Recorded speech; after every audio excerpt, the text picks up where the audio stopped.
1000 ரூபாய் உரிமை தொகை எல்லாருக்கும் தரேன் கொடுத்தியா? 2,24,00,000 பேர் இருக்கிறாங்க குடும்ப அட்டை தமிழ்நாட்டில். 2,24,00,000 பேர். ஆனா நீ கொடுத்தது எவ்வளவு பேருக்கு? அது எப்ப கொடுக்குற? 2 வருஷம் கழிச்சு நாடாளுமன்ற தேர்தல் வந்த காரணத்தால் இன்னைக்கு நீ அறிவித்திருக்கிற. அதையாவது ஒழுங்கா கொடுத்தியா? என்ன சொன்ன? தேர்தல் எனக்கு வாக்களித்தால் நான் வெற்றி பெற்றால் முதலமைச்சர் ஆனால் எங்க அப்பா ஓட்டு போட்டீங்கன்னா எங்க அப்பா ஸ்டாலின் முதலமைச்சர் ஆனால் அனைத்து தாய்மார்களுக்கும் மாதந்தோறும் உரிமை தொகை குடும்ப அட்டை வைத்திருக்கிற அனைத்து குடும்பத்தில் இருக்கின்ற மகளிர்களுக்கும் 1000 ரூபாய் உரிமை தொகை வழங்கப்படும் என்று சொன்னாயா இல்லையா? இன்னைக்கு எவ்வளவு கொடுத்திருக்காரு?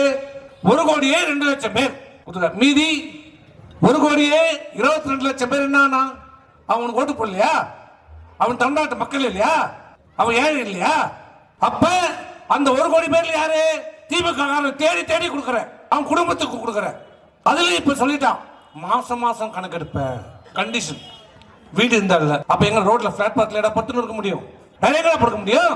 பைக் வச்சிருக்க கூடாது, ஒரு 2 வீலர் வச்சிருக்க கூடாது. இன்னைக்கு சாதாரண அடிப்படை தேவை ஆயிப்போச்சு. இன்னைக்கு பைக் இருக்க கூடாதுன்றான். ஏதாவது காரணங்களை சொல்லி தட்டி கழித்து கொண்டிருப்பது இந்த அரசு. இப்ப மாசம் மாசம் கணக்கெடுப்பான்.